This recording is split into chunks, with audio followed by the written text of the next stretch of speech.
Welcome to NFL Nexus, the explainer for all things football. Today, we are diving headfirst into the massive shakeup that's happening in Cleveland. You see, the Browns are hitting the reset button big time.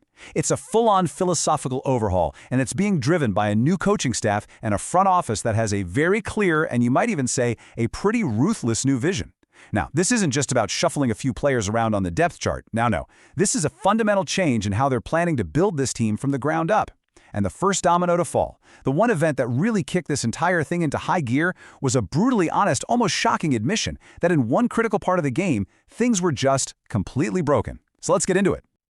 Wow. Just take that in for a second. This quote right here, from the now former special teams coordinator Bubba Ventrone, it says it all. You almost never hear this kind of raw, unfiltered honesty from an NFL coach, especially not to the media. You know, using the word dumb 4 times in one sentence, that's not a slip of the tongue. That is a public cry for help. It's a sign of some serious, deep-seated frustration from a guy who had a front-row seat to the same preventable mistakes week after week. He's talking about a total lack of discipline, mental lapses, just these patterns of errors that were actively costing the Browns football games. This quote, "This is our ground zero," it perfectly captures the dysfunction that made a massive change not just a good idea, but an absolute necessity. So that leads to the big question, right? What did all that dumb football actually look like when it hit the field? Because Ventrone's frustration, well, it wasn't about 1 or 2 bad plays. The problems on special teams were systemic. It was a constant nagging weakness that was holding this team back. This wasn't just a phase of the game where the Browns were kind of mediocre. They were a full-blown liability.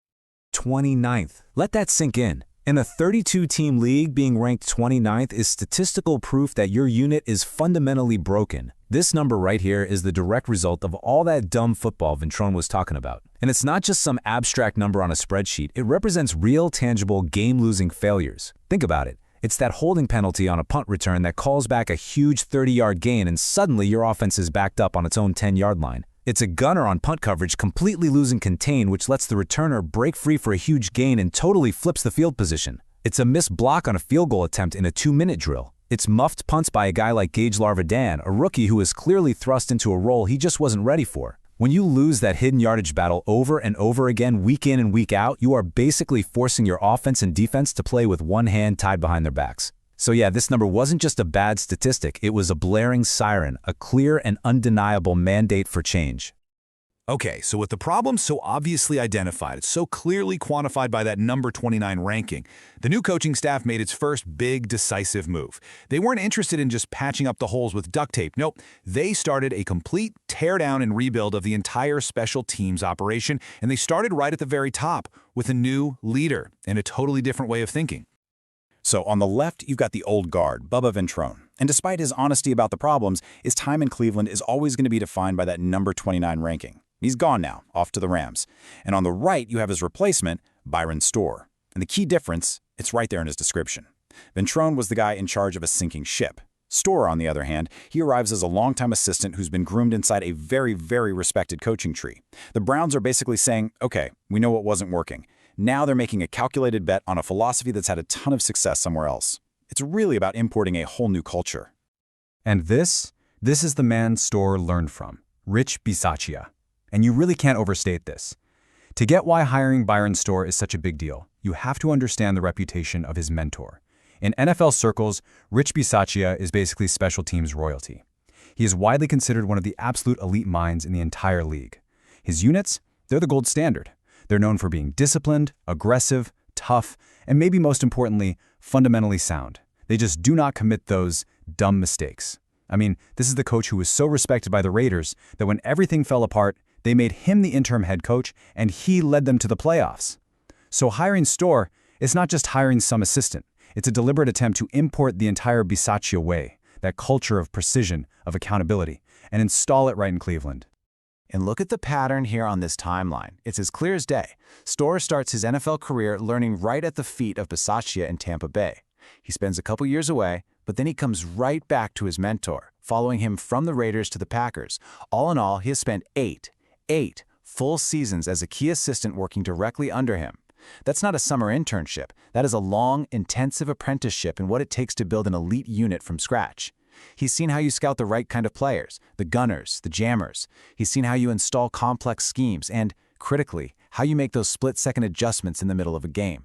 The Browns are betting that after all those years of preparation, Storer is finally ready to take everything he's learned and implement that winning philosophy as the guy in charge. But here's where it gets really interesting. The hiring of a new special teams coordinator, as important as that is, was really just the first domino. It was the first move that signaled a much, much bigger change in thinking that goes way beyond the coaching offices and right into the heart of the locker room. Because the next logical step for this new regime is to get the right players to execute their new vision. And what that means is a major roster overhaul isn't just possible, it's pretty much inevitable. And there it is. That's the mission statement for the entire offseason, delivered straight from the general manager himself, Andrew Berry, one of the youngest rosters in the NFL. Let's be clear, this is not some subtle hint he dropped in a press conference. This is a public declaration of intent. This is the guiding principle for every single decision they're going to make about the roster. Every draft pick, every free agent signing, every decision on a returning veteran will be looked at through this very specific lens of age and cost. And what that does is it effectively puts every veteran player on the entire team on notice. It sets the stage for some potentially tough, and for a lot of fans, probably some pretty painful goodbyes. So who exactly does this new youth mandate affect? Let's walk through this list, because these are some established, big-name, fan-favorite players who could be on the chopping block. First up, left guard Joel Bitonio. I mean, this guy has been a cornerstone of the franchise for a decade, a multiple-time Pro Bowler, a true leader in that locker room. But the cold, hard facts are that he's going to be 35 years old, he's a free agent, and he even talked about retiring last year. His age just runs directly opposite to the GM's public goal. Next, his running mate on what was a dominant offensive line, Wyatt Teller, another three-time Pro Bowler. At his peak, you could argue he was the best guard in the entire league, but reports suggest his performance has seen a pretty noticeable drop-off over the last 2 seasons, and there have been some injury concerns. So the front office has that classic dilemma. Do you pay for the name and what he's done in the past, or do you invest in what you expect to get in the future? This new philosophy, it points very clearly toward the future. Then you've got tight end David Njoku, a former first-round pick, been a productive player for 9 seasons. But, and this is a big but, the team drafted his replacement, Harold Fannin Jr., who then went out and had a fantastic rookie year. This makes Njoku a very expensive number 2 tight end, and that's a luxury that this new, more cost-conscious approach just isn't likely to afford. His farewell post on social media seems to pretty much confirm his time in Cleveland is over. Devin Bush. Now, he's a unique case. He's not on this list because he played poorly. He's on this list because he may have played too well. He's coming off a really strong season, and he's set to get a big contract in free agency. And with the Defensive Rookie of the Year, Carson Schwakinger, already on the roster at the same position and on a cheap rookie deal, the Browns just can't financially justify matching a huge offer for Bush. It's a smart, if pretty painful, business decision. And finally, running back Jerome Ford. It's a similar situation to Njoku. His potential replacement is already in the building. The team drafted Dylan Sampson, and they see him as a perfect fit for that third down role Ford has, but at a tiny fraction of the cost. Keeping Ford becomes a luxury, and this new philosophy is all about trimming those kinds of luxuries to build a leaner, more efficient team. Okay, so seeing names like Bitonio, Teller, and Njoku, we're talking Pro Bowl players, respected leaders, on a potential chopping block? That's jarring for any fan base. I get it. So it really begs the critical question, why? Why would a team deliberately choose to move on from so much proven high-level talent all at once? This isn't just about a preference for younger guys. It is a calculated, multi-layered, strategic plan with some very clear goals. This question, right here, it gets right to the absolute heart of the Browns' entire offseason strategy and their vision for the future. You know, betting on youth over proven veterans, that is always a big gamble in the NFL. But it's a gamble the Cleveland front office clearly believes has a powerful upside in a few key areas of modern team building. So let's break down the logic behind this big bet. All right, first and foremost, let's be honest. Lower costs.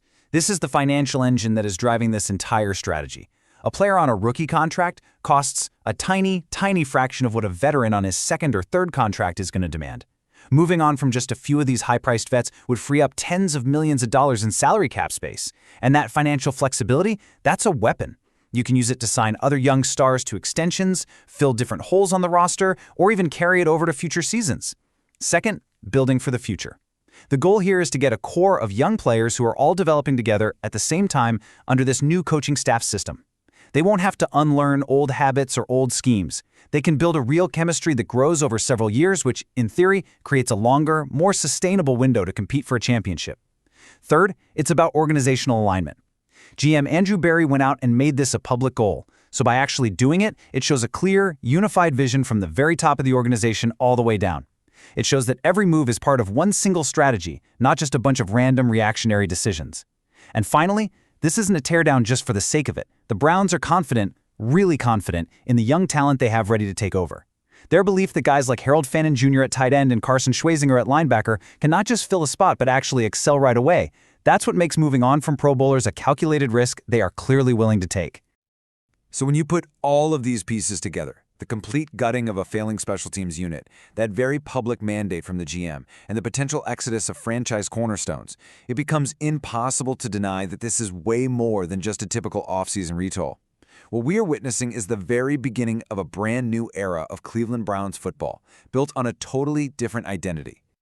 This slide right here really captures the core idea of this whole explainer.